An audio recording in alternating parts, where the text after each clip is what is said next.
What happens when one of Hollywood's biggest stars sits down for what should be a routine morning show interview, only to have the conversation spiral into one of the most uncomfortable exchanges in live television history? Today, we're breaking down the moment. Tom Cruise walked off the Good Morning America set after a heated confrontation with Michael Strahan that left the studio audience in shocked silence and the production crew scrambling. If you want to see more breakdowns like this, hit that subscribe button and drop a comment telling me which celebrity interview moment you want covered next. The tension was palpable from the very first question. Michael Strahan, known for his easygoing interview style, opened with what seemed like standard promotional fare. They were there to discuss the latest installment in the action franchise that had defined much of Cruise's recent career. But Strahan had other plans. "Tom, great to have you here," Strahan began, his trademark smile firmly in place. "Let's talk about the new film. You're back doing your own stunts again, which at this point feels like it's just part of the job description for you." Cruise leaned forward slightly, his energy focused and ready.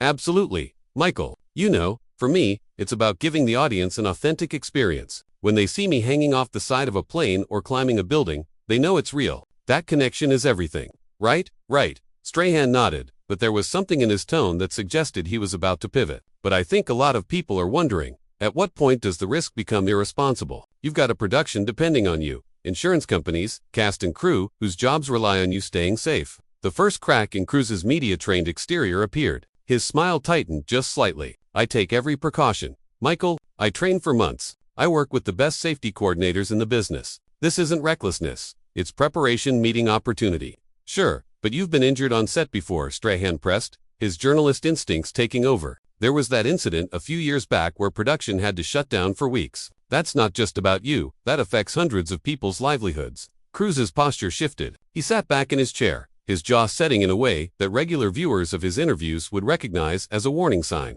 "With respect, Michael, I think you're mischaracterizing what happened. That injury, yes, it occurred, but we were back on schedule faster than anyone expected because of the preparation I'm talking about. I don't take unnecessary risks."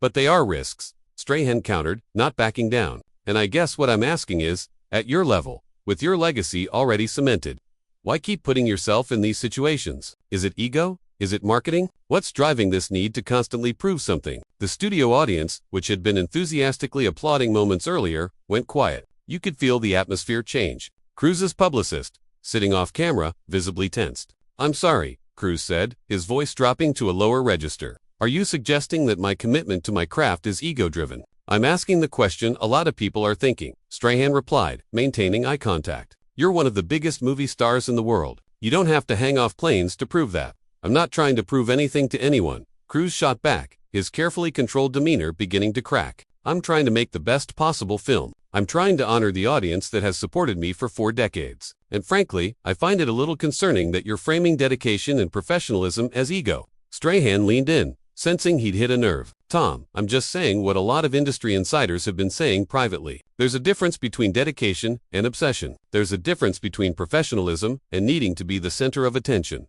"Industry insiders." Cruise's voice took on an edge. "You mean people who've never done what I do? People who sit in offices and make judgments about risks they've never taken?" "I mean people who work with you," Strahan clarified. "People who've been on your sets and watched the pressure you put, not just on yourself, but on everyone around you to achieve these impossible stunts." The camera cut to a wide shot, capturing both men in the frame. Cruise's hands, which had been relaxed on the armrests, were now gripping them firmly. "I think we need to be very clear about something, Michael. Everyone who works with me does so voluntarily. Everyone is compensated well. Everyone is protected by the best safety protocols in the industry. So I'm not sure where this line of questioning is coming from, but it feels less like journalism and more like a personal attack."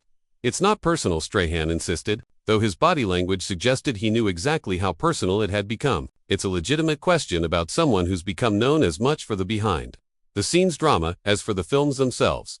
"Behind-the-scenes drama," Cruise repeated, his voice rising slightly. "What drama are you referring to specifically?" Strahan didn't hesitate. "The reports of controlling behavior on set, the stories about demanding multiple takes until you get exactly what you want, regardless of how long it takes or who it affects. The whispers about co-stars who found working with you, let's say, challenging." "Whispers," Cruise said, his tone dripping with disdain. "Unnamed sources, gossip, and you're presenting this as news on a morning show." "I'm presenting questions that our viewers want answered," Strahan countered. "You're here to promote a film, but part of that film's story is how it got made and the environment in which it was created."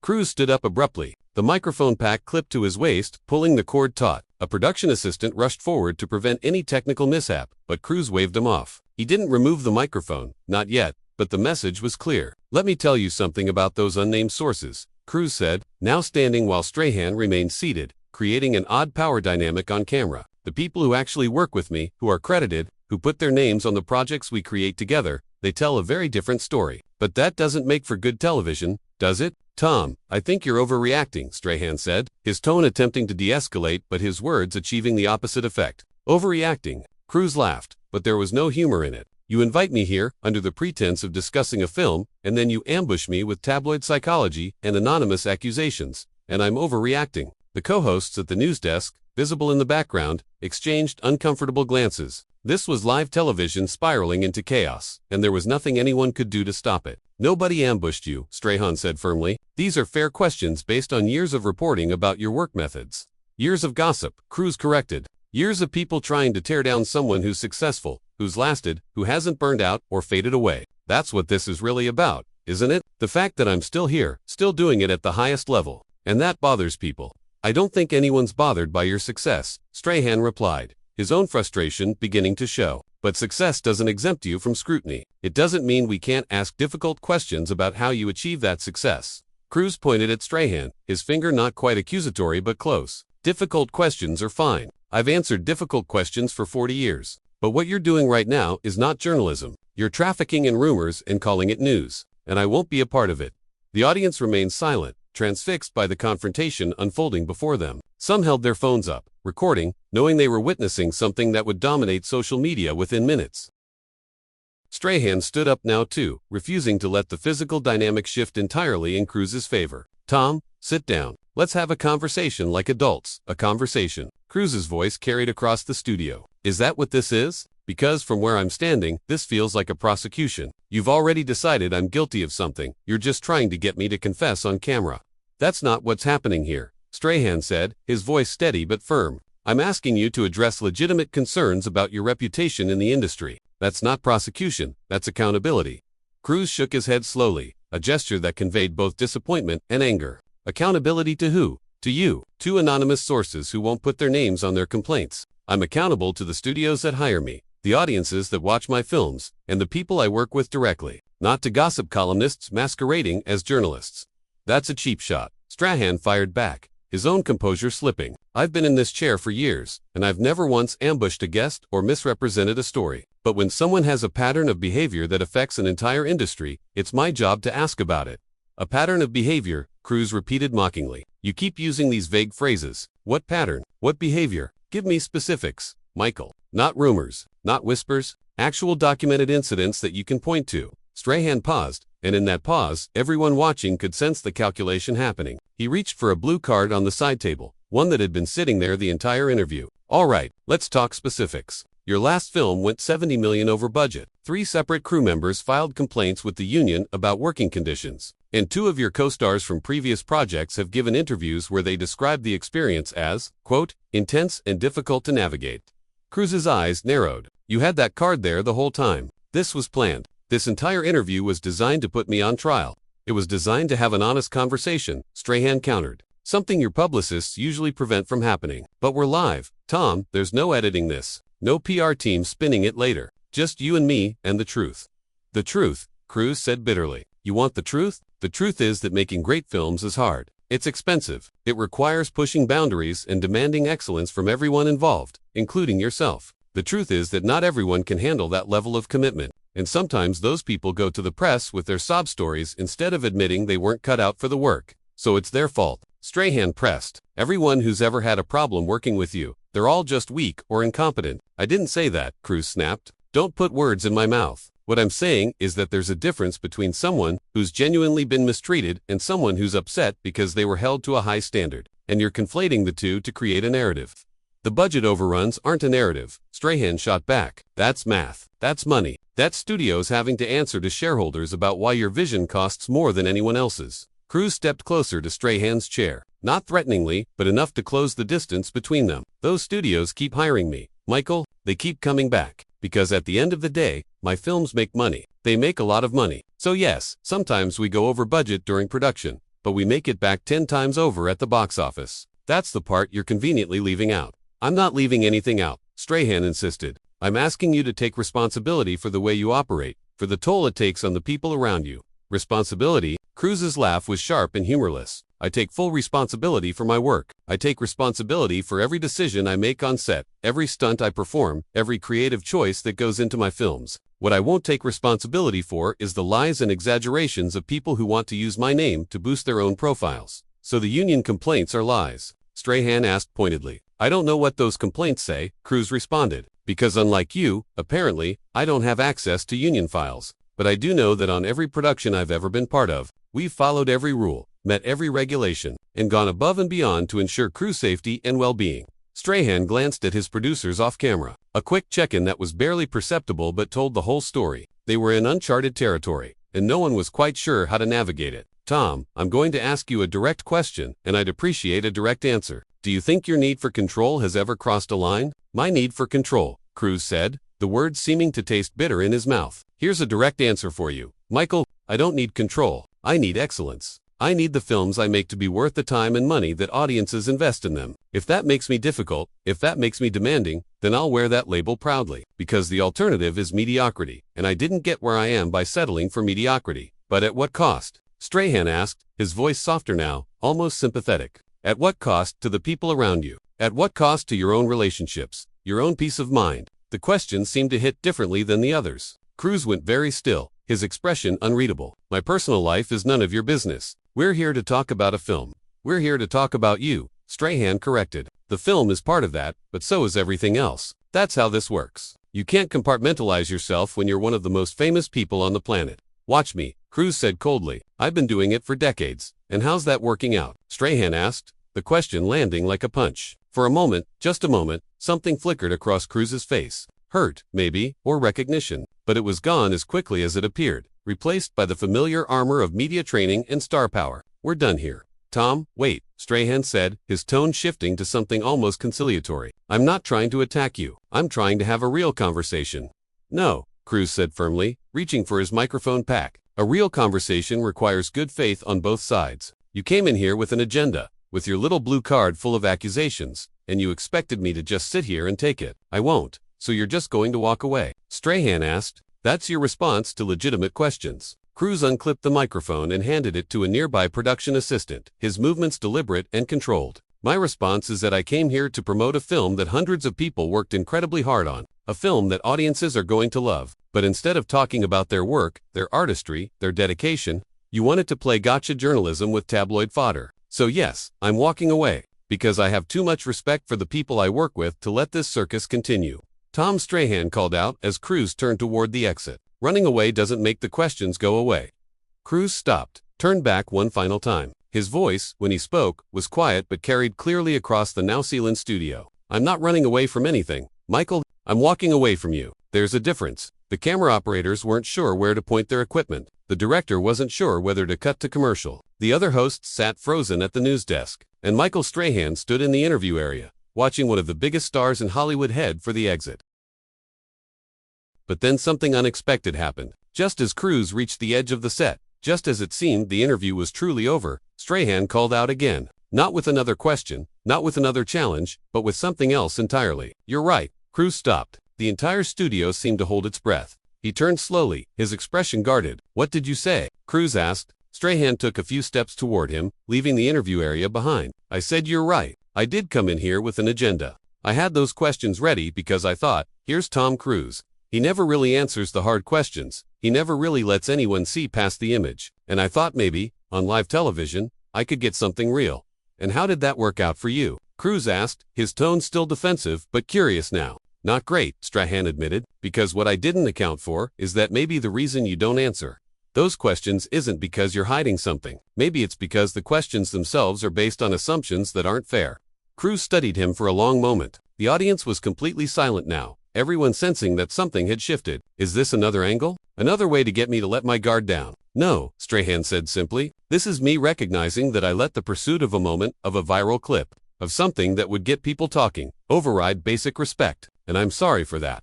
The apology hung in the air. Cruise didn't move, didn't speak. His publicist, watching from off camera, looked just as confused as everyone else. "I don't believe you," Cruz finally said. "I don't blame you," Strahan replied, "but it's true, anyway. Look, I've been doing this job long enough to know when I've crossed a line. And bringing up your personal life, suggesting there's something wrong with how you approach your work just because it's different from how other people do it, that crossed a line." Cruz took a step back toward the set. Not all the way, but enough to signal he was at least listening. "So what now? You apologize. I accept. We hug it out for the cameras and pretend this didn't happen." "No," Strahan said. "I don't think we can pretend it didn't happen. We're live. Millions of people just watched this entire thing fall apart. But maybe we can be honest about it. Maybe we can actually have that real conversation I claimed I wanted." "I'm not sure I trust that," Cruz said carefully. "Then don't," Strahan offered, "but give me 5 minutes. If it goes sideways again, you walk. No hard feelings. And I'll take full responsibility for this disaster." Cruz looked at the exit, then back at Strahan, then at the audience. You could see him calculating, weighing his options. Finally, he spoke. 5 minutes. But no more ambushes. No more gotcha questions. If you have something to ask me, ask it straight. "Deal," Strahan said. They both returned to the interview area, but neither sat down. They stood facing each other, the physical setup now completely different from the traditional host and guest dynamic. It felt more like two people having a conversation on a street corner than a television interview. "All right," Strahan began. "Here's what I actually want to know, and I'm asking this genuinely. When you're making these films, when you're doing these stunts that everyone talks about, what's really driving that? Because from the outside, it looks like someone who can't stop, who can't slow down. And I'm curious whether that's accurate or whether that's just the story people tell because it's easy." Cruz considered the question. "It's the easy story," he said. "The real answer is more complicated. When I'm working, when I'm on set, I feel like I'm exactly where I'm supposed to be. It's not about proving anything or running from anything. It's about being fully present in something that matters." "Does that make sense?" "It does," Strahan said. "But here's my follow-up. Does it ever scare you? The risks, the pressure, the constant scrutiny." "Every single day," Cruz answered, and the honesty in his voice was striking. "Anyone who does what I do and says they're not scared is either lying or delusional. But fear is part of it. Fear is what keeps you sharp, keeps you prepared. The moment you stop being afraid is the moment you get hurt. And the people you work with," Strahan continued, "when they say it's intense, when they say it's demanding, is that just the nature of the work, or is that something you could change if you wanted to?" Cruz thought about this for a moment. "I think it's both. The work itself is intense because we're trying to do things that haven't been done before. But am I demanding? Yes, absolutely. Could I change that? Probably, but I'm not sure the films would be the same if I did, and I don't know if that's a good enough excuse or not." "That's fair," Strahan acknowledged, "and I appreciate you being straight about it. Here's something else I'm curious about. When you read the things that get written about you, the narratives that get built, does that affect you? Or have you developed such a thick skin that it just bounces off?" "It affects me," Cruz said quietly. "I wish it didn't, but it does. Especially when it's not true, or when it's twisted to mean something it doesn't. But I also understand that it comes with the territory. If you're going to be in the public eye, you don't get to control how people see you, but you try though, right?" Strahan asked, not accusatorily now, just curiously. "You try to control the narrative through your work, through your interviews, through the image you project." "Of course I do," Cruz admitted. "Everyone does. You do it too. We all present versions of ourselves that we want the world to see. The difference is that my version gets scrutinized by millions of people." Strahan nodded. "That's true. And maybe that's what I was getting at earlier, just in the worst possible way. The question of where the real you ends and the public persona begins. That's a question I'm not sure I can answer," Cruz said. "Because after 40 years, I'm not sure I know where that line is anymore. The work, the persona, who I am when the cameras are off, it's all connected. Maybe that's unhealthy. Maybe that's exactly how it should be. I honestly don't know." "That's the most honest thing you've said all morning," Strahan observed. "Yeah, well," Cruz said with a slight smile, "the first genuine one of the interview. It took you ambushing me to get there." Strahan laughed, and the tension that had filled the studio finally broke. "I really am sorry about that." "I know," Cruz said, "and for what it's worth, I'm sorry I called you a gossip columnist. That was out of line." "It kind of was," Strahan agreed, "but I'd probably have said worse in your position." They stood there for a moment, the awkwardness of the situation settling in now that the anger had dissipated. The audience, unsure if they were allowed to react, remained quiet. "So," Cruz said finally, "do we talk about the movie now, or is this ship fully sunk?" Strahan glanced at the clock, at his producers, at the chaos they'd created. "I think we might be out of time, but for what it's worth, I do want to see it. The film, even after all this, maybe especially after all this." "Why especially?" Cruz asked. "Because now I understand a little more about why you make them the way you do," Strahan said, "and I'm curious to see if that comes through on screen." Cruise extended his hand. Strahan took it. The handshake was brief but genuine. "Next time," Cruise said, "maybe we start with the honest conversation instead of ending with it." "Deal," Strahan agreed. Cruise gave a final nod to the audience, who finally seemed to realize they were allowed to applaud. The response was uncertain at first, then grew stronger. He walked off the set, his publicist immediately at his side, the two of them disappearing through the studio exit. Strahan turned to face the camera, his expression a mix of relief and exhaustion. "Well," he said, "that was not how I expected this morning to go. But maybe it was how it needed to go. We'll be right back after this break." The moment they cut to commercial, the studio erupted. Producers rushed to Strahan's side. The other hosts abandoned the news desk to join the conversation. Camera operators lowered their equipment, everyone talking at once about what they'd just witnessed. And somewhere outside the studio, Tom Cruise was already in his car, phone in hand, dealing with the fallout that was just beginning. The interview would be dissected for days, analyzed from every angle, turned into countless clips and commentary videos. Some would say Cruise overreacted. Some would say Strahan crossed a line. Some would say both were right. Some would say both were wrong. But everyone would agree on one thing. They had just watched something real happen on live television, something unscripted and uncomfortable and ultimately human. In an age of perfectly polished celebrity appearances and pre-approved talking points, that realness was rare. And rare meant valuable. The segment would become one of the most watched interviews of the year. It would spark debates about journalism, ethics, celebrity culture, and the price of fame. But more than anything, it would be remembered as the morning Tom Cruise and Michael Strahan stopped performing for the cameras and started talking to each other like actual people. And sometimes, that's the most dramatic thing that can happen. So if you want to see more deep dives into the most intense celebrity moments, make sure you hit that subscribe button and drop a comment below telling me, do you think Tom Cruise was right to walk off, or should he have stayed and answered the tough questions from the start? Let me know what you think.